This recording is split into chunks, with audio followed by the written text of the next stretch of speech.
Hey, this is Laura from Purl Soho, and today I'm going to demonstrate how to work German short rows. Short rows are a very useful shaping technique for everything from a heel of a sock to the curve of a hem. In this video, I'm going to show you how to work a German short row on both the knit and purl side, how to pick those up, and then lastly, for those of you familiar with the wrap and turn method, I'm going to show you how to adapt a wrap and turn pattern to use this German short row method because, well, I think after you see this, it might become your preferred method of short rowing. First, I'm going to show you how to work a German short row on the knit side. I'm going to work up until I have about 4 stitches. Yeah, 4 stitches left on my needle. Now, to work the German short row, the first thing I do is turn my work. When I turn my work, or when you turn your work, make sure that your working yarn is on the front side.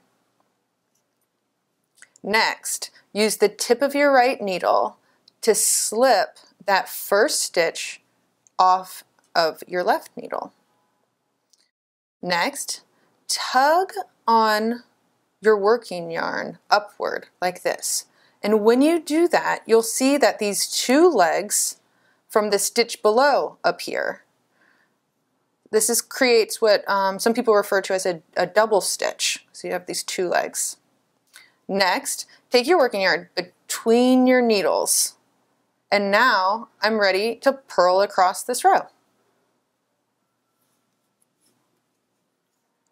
To work a German short row on the purl side, once again, purl up to the point where you want to do the German short row. Once again, on my swatch, I'm going to stop with 4 stitches left. The next thing you do is turn your work. Bring your yarn to the front of your work. Use the tip of your right needle to slip the first stitch on your left needle over to the right. Next, pull up on your working yarn, and it's going to stretch out these 2 legs from the stitch below.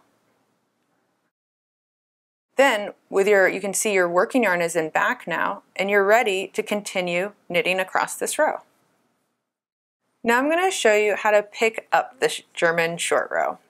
So I'm knitting up to where I created what's called that double stitch, where you can see these 2 legs of the stitch below create this kind of very unique looking stitch. But don't be intimidated. All you have to do is just knit them together. So you have these 2 legs here, just knit those 2 together. And now for my swatch, I'm going to just continue on to the end of my row. Now I'm going to show you how to pick up that German short row on the purl side. So I'm purling up to that double stitch again, and here we are. You can see the two legs there. It's kind of a unique little looking fella. But all I have to do is just purl those 2 together. Just like that. Okay, the last thing I want to show you is for those of you who are familiar with the wrap and turn method. I want to show you how to adapt a wrap and turn pattern so that you can use this German short row method. So your pattern is going to tell you to knit up to a certain point. Do exactly that. And then work 1 more stitch. Now I'm on the knit side, and now that I've worked that 1 more stitch, then I can just do my German short row. So again, like I said, I'm on the knit side. Next step is to turn my work. Yarn is in front. Slip the stitch. Tug up. Yarn between the needles, and ready to purl. As easy as that. And you can use those same application for the purl side. Work up to the exact point, and then work 1 more stitch, and then do your German short row for a purl side of your fabric.